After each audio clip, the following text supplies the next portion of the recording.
하나님의 은혜와 축복이 오늘 예배하는 모든 분들에게 함께 하시기를 주님의 이름으로 축원합니다. 세월호가 3년 만에 인양이 되어서 육지로 올라오는 장면을 한 주간 동안 지켜보았습니다. 아마 가장 마음 아픈 사람은 거기에 300여 명이 목숨을 잃었는데 시신을 찾지 못한 9명, 그분들의 가족이었던 것 같습니다. 얼마나 마음이 아픈지 어떤 분이 그 가족 중에 한 분인데 차라리 죽었다든지 살았다든지 그러면 좋겠는데 죽었는지 살았는지 확인도 할 수 없으니까 그 소식을 들을 애타는 심정이 정말 꼭 죽고 싶은 심정일 정도로 괴롭다는 거예요. 그 중에 어떤 아버지가 또 한 얘기가 기억이 납니다. 사고가 났을 때 아들이 가판으로 나왔대요. 근데 나와보니까 친구들이 없는 거예요.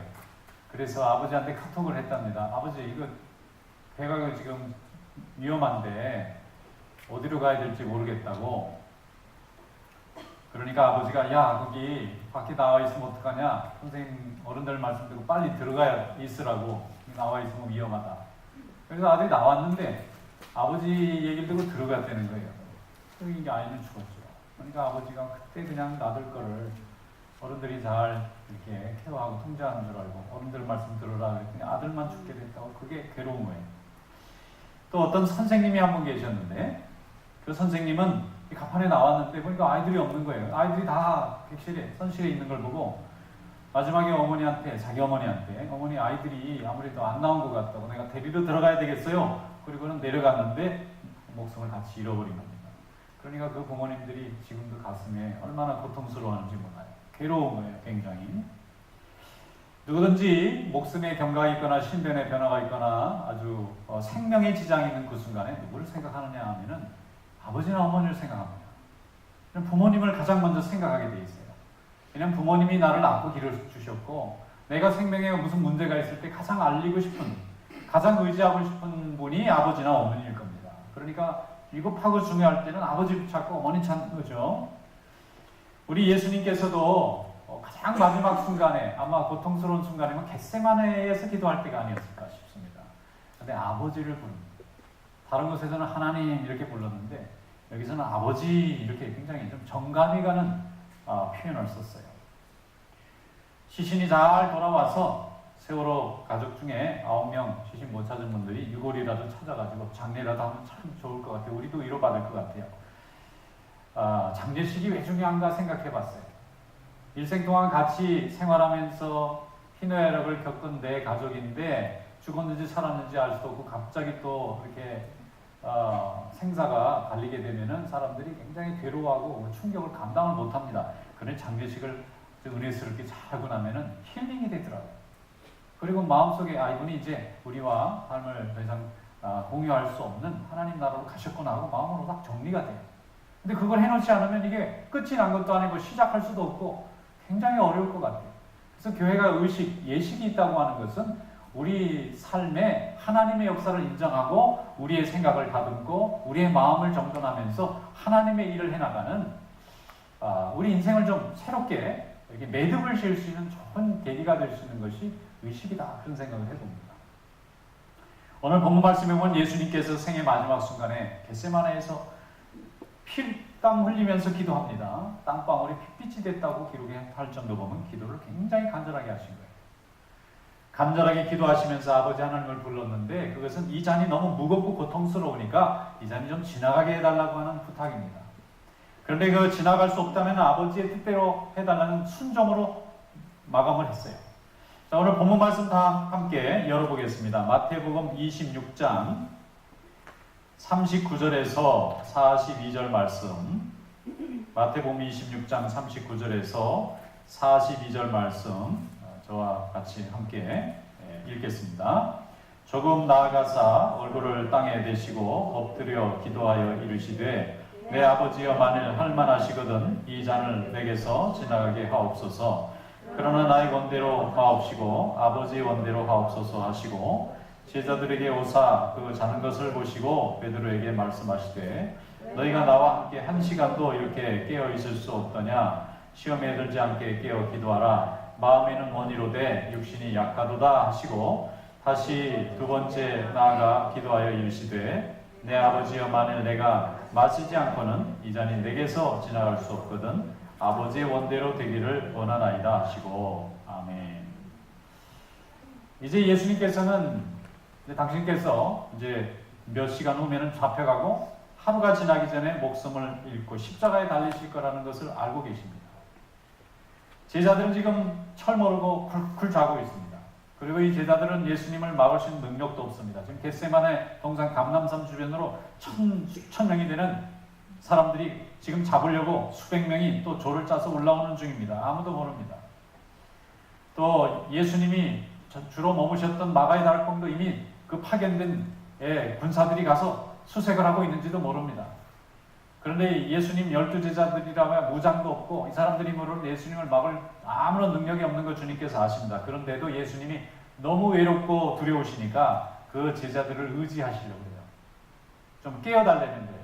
나를 막아줄 수는 없지만 내가 지금 곧 잡혀서 죽을 거라는 무서운 마음속에서 하나님 앞에 지금 기도하니까 깨어서 나를 위해서 기도해달라.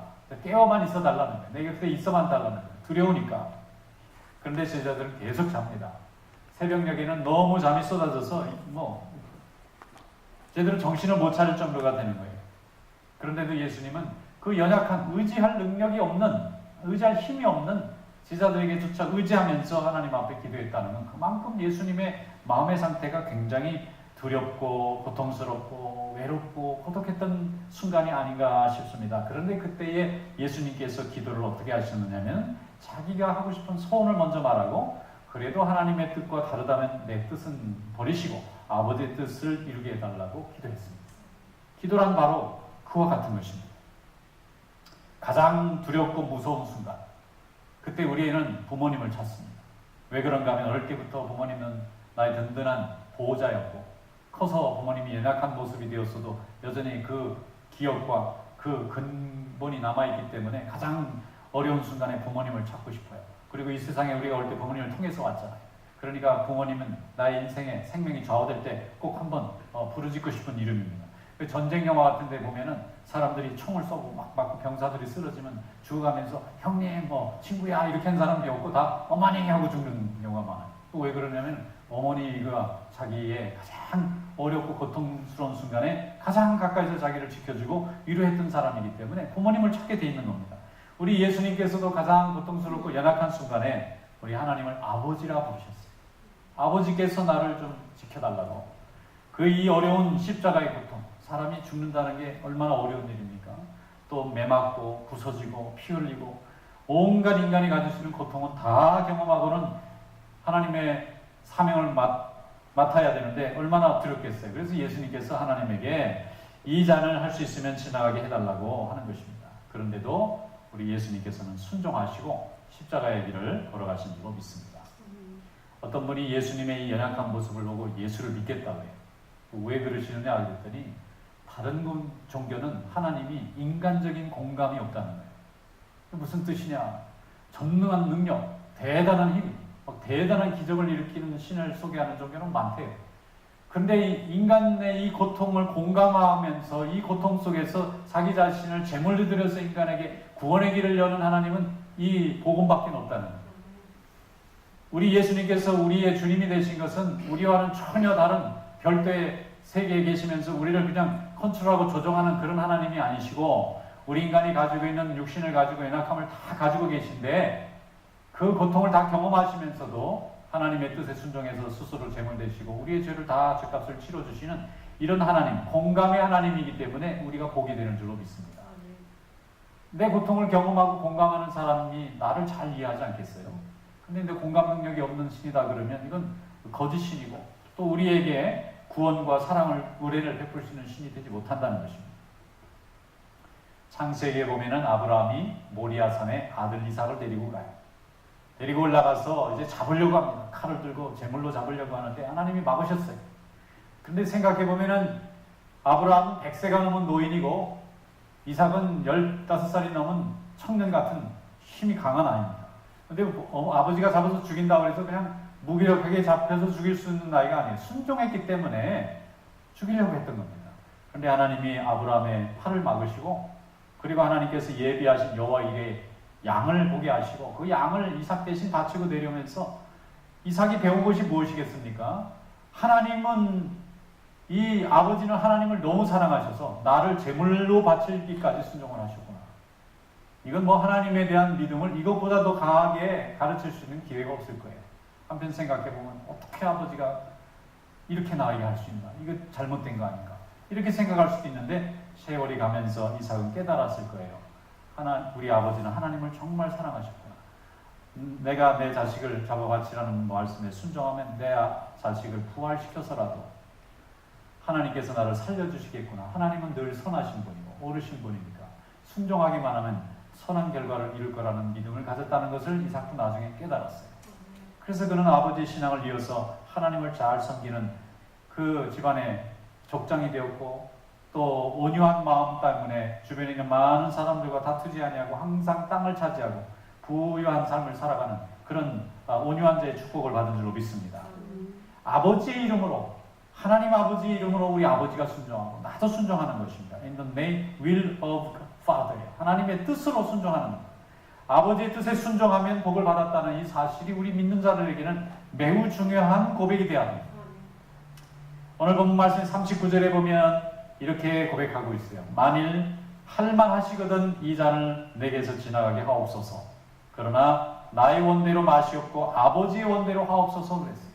내 원이 있습니다. 그러나 내 원보다는 아버지의 원대로 하는 것입니다. 우리는 기도에 대해서 표준을 무엇으로 정하느냐면 예수님이 하신 기도를 표준으로 잡습니다. 그 예수님이 하신 기도가 두 가지가 대표적으로 성경에 나오는데 하나는 주기도입니다. 예수님이 일용할 양식을 구하는 기도가 있고 또 하나는 이 겟세마네에서 드리는 십자가를 앞두고 하는 기도가 있어요. 일용할 양식을 구하는 우리 주기도는 이렇게 되어 있잖아요. 하늘에 계신 우리 아버지의 이름이 거룩히 여김을 받으시오며 나라의 마옵시며 뜻이 하늘에서 이룬 것까지 땅에서도 이루어지라. 오늘날 우리에게 일용할 양식을 주옵시고. 그러니까 일용할 양식을 달라는 이 한마디를 하기 위해서 앞에 하나님의 얘기를 쭉 설명하지 않습니까? 오늘 우리가 일용할 양식을 받는 거 하나님에게 받는 큰 복인 줄로 믿습니다. 매일 먹을 수 있는 우리 생명을 유지할 수 있는 양식을 주신다는 것이 이것이 복입니다. 믿지 않는 사람들이 이게 이해를 못하지만 믿는 사람들은 이것을 이해하고 고백하는 거예요. 왜냐하면 아무리 부유한 사람도 아무리 능력 있는 사람도 하루 한 끼 먹을 수 있는 식사의 양을 넘쳐서 먹을 수가 없어요. 아무리 많이 쌓아도 내가 먹는 양이라는 건 정해져 있어요. 이것이 이 하나님이 공급해 주시는데 이것을 공급하면 우리가 오늘 생명을 살아가는데 아무 지장이 없잖아요. 그래서 우리는 항상 하나님 앞에 일용할 양식을 감사하는 기도를 드려야 될 줄 믿습니다. 그리고 또 하나는 이 겟세마네의 기도인데 이것은 하나님의 뜻에 순종하는 믿음을 갖겠다는 자만 할 수 있는 거예요. 내 뜻으로 하지 마시고 아버지의 원대로 하기를 원합니다 라고 이렇게 고백할 때에 하나님께서 우리를 들어 쓰시는 축복이 있습니다. 내 뜻만을 주장하면 하나님의 뜻이 이루어지기가 어렵잖아요. 그런데 하나님의 뜻을 내가 알았다면 내 뜻을 내려놓고 하나님 앞에 순종하게 될 때에 하나님께서 영광 받으시는 줄로 믿습니다. 기도는 내 소원만 아뢰는 것이 아니고 하나님 아버지의 뜻을 물어보는 것입니다. 기도한 다음 하나님의 뜻이 무엇인지 알려주세요 하는 것입니다. 물론 나의 절박하고 필요한 기도의 제목들도 있습니다만 하나님이 이것을 어떻게 생각하는지를 묻고 순종하는 것이 참 기도입니다. 그리고 구한 자는 책임이 따르는데 그것이 바로 순종입니다. 그래서 기도는 말이 아니라 행동이에요. 말이 아니라 행동입니다. 기도는 말로 하는 것 같지만 그 기도가 응답이 되고 완성이 되고 열매를 맺으려면 그 기도한 대로 행동으로 이루어져야 됩니다. 그래서 기도가 마음과 입술로만 하면 이것이 주문이 되고 또 구하고 선택하고 행동하면 이것이 기도가 되는 줄로 믿습니다. 그래서 하나님의 뜻을 알았으면 선택하고 행동할 때에 기도가 이루어지고 역사가 이루어지고 하나님의 뜻이 열매 맺을 줄로 믿습니다. 하나님은 자신의 목숨을 아버지의 뜻에 내어놓았습니다. 하나님의 뜻을 이루었습니다. 그래서 하나님께서 예수 그리스도를 만민의 구주로 만들어주시고 하나님의 나라의 영광에 참여할 수 있도록 역사하신 줄로 믿습니다. 예수님이 말씀해 주신 비유 가운데 하나가 포도원 비유잖아요. 거기에 보면은 두 아들이 있는데 아버지가 큰 아들 보고 야 오늘 일꾼이 없으니까 네가 가서 좀 이 포도원에 가서 일을 좀 해라 그랬더니 큰 아들이 예 하고 대답하고 갔는데 마음이 바뀌어서 안 갔습니다. 이번에는 둘째 아들들로 얘기했더니 둘째 아들은 늘 싫어요 안 해요 하는 사람이라서 그런지 안 가겠다고 그랬어요. 그런데 순종해서 가서 일했습니다. 예수님께서 물으셨잖아요. 그러면 누가 아버지의 뜻대로 행한 자냐? 그렇게 말씀합니다. 여러분, 아버지 뜻대로 행한 자가 바로 아버지의 뜻을 행하는, 아버지를 사랑하는 아들이라는 것을 증명하는 것이 아니겠습니까? 누가 아버지의 뜻에 순종하느냐 하는 것이 우리 애가 어떻게 기도하고 어떻게 우리의 손을 아뢰느냐보다 더 중요하다는 거예요. 하나님께 기도하고 구했다면 순종하여 하나님의 뜻에 헌신하여서 열매 맺는 그런 믿음 될 수 있기를 축원합니다. 마가복음 3장 35절에 말씀합니다. 누구든지 하나님의 뜻대로 행하는 자가 내 형제요 자매요 어머니라고 말씀했습니다. 또 누가복음 11장 28절에 예수께서 이르시되 오히려 하나님의 말씀을 듣고 지키는 자가 복이 있느니라 하셨습니다. 하나님의 뜻입니다. 이 뜻을 듣고 순종하는 사람이 복을 받는다고 하나님이 반드시 말씀하셨어요. 말씀을 들었으면 지키는 것이 중요합니다. 복 받고 하나님의 뜻에 쓰임받는 가장 중요한 그 키포인트는 하나님의 말씀을 지키고 순종하는 데 있어요. 이렇게 하면 하나님의 영광에 참여하는 종이 될 줄로 믿습니다. 사도 바울에게는 디모데라는 제자가 있었잖아요. 근데 이 제자가 늘 사도 바울의 사랑을 많이 받습니다. 그런데 사도 바울이 그 디모데를 뭐라고 했느냐면 믿음으로 낳은 아들이라고 했어요. 그럼 이 말은 반대로 믿음의 아비가 된 겁니다. 아비와 아들이 항상 하나님의 일을 해나갈 때 같은 마음과 같은 뜻을 가지고 같이 헌신했기 때문에 디모데가 사역했던 에베소 교회는 큰 하나님의 역사에 쓰임받았습니다. 또 나중에는 선교여행 하다가 힘들어서 도망간 마가라는 사람도 있잖아요. 이 마가라는 사람도 하나님께서 나중에는 변화시켜서 이제 하나님의 뜻을 깨닫게 되고 자기의 사명을 알게 돼서 열심히 복음 전하면서 마가복음이라는 것을 쓰는 위대한 하나님의 사도가 되었습니다. 이것도 사도 바울이 마가를 믿음의 아들이라고 했어요. 그리고 마가도 사도 바울을 믿음의 아비로 생각했습니다. 이들이 다 공통적으로 하는 일이 무엇입니까? 하나님의 뜻이 중요하다는 거예요.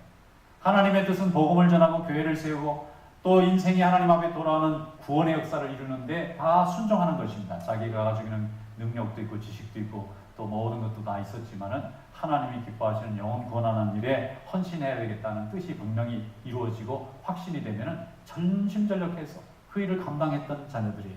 그래서 하나님께서 그들을 써서 하나님의 역사를 크게 이루신 줄로 믿습니다. 마태복음 6장 10절에 보면 하나님 아버지의 뜻이 중요한 것을 설명했어요. 뜻이 하늘에서 이루어진 것 같이 땅에서도 이루어진다 그랬어요. 뜻이 하늘에서 이루어진 것 같이 땅에서도 이루어지는 것입니다. 어떤 분이 신앙생활을 하는데 늘 이렇게 물질이 좀 부족하셨던 것 같아요. 그래서 하나님 앞에 한 번은 기도했다고 합니다. 하나님 아버지, 나는 예수 믿고 열심히 신앙생활하는데 이렇게 항상 이렇게 물질이 넉넉하지 못하고 늘 이렇게 부족하니까 참 어렵습니다. 하나님 물질의 복을 좀 더해주세요. 이렇게 말씀을 했어요. 그랬더니 갑자기 큰 재물이 생긴 거예요. 그래서 이분이 큰 재물이 생겨서 이게 하나님이 이렇게 응답해 주셔서 너무나 좋구나 생각하고 그걸 가지고 이제 이렇게 좀 여유가 생겼는데 그때부터 이게 여유가 생기는 게 아니라 이와 안 찾아오던 친척들이 찾아오고 연락이 끊겼던 친구들이 찾아오고 이리 달라 저리 달라 빌려달라 투자하자 여러 가지로 막 괴롭히는 거예요. 나중에 그것 때문에 마음 상하고 의가 상하고 서로 뭐 불편한 일도 자주 생기고 이러다가 나중에는 자식들하고 관계도 끊어지고 형제들하고 관계도 끊어지고 몇 년에는 그냥 다 없어져 버린 거예요. 그분이 나중에 회개하면서 하시는 말씀입니다. 하나님의 뜻을 위해서 헌신했어야 되는데 내 뜻을 이루어달라고 기도했더니 그걸로 인해서 얻은 응답이 그리 썩 좋지 않더라는 거예요. 그래서 그걸 깨닫고 나서 그때부터는 하나님 앞에 날마다 기도하고 주님의 뜻을 먼저 묻는 그런 좋은 집사님이 된 줄로 믿습니다. 마태복음 6장 33절에 말씀합니다. 너희는 먼저 그의 나라와 그의 의를 구하라. 그리하면 이 모든 것을 너희에게 더하시리라. 우리 하나님께서 우리의 모든 필요한 것을 아십니다. 아시는 우리 하나님께서 우리와 함께 하시고 주님께서 영광 받으시고 주님의 일에 크게 쓰임받는 귀한 성도들 다 될 수 있기를 주님의 이름으로 축원합니다.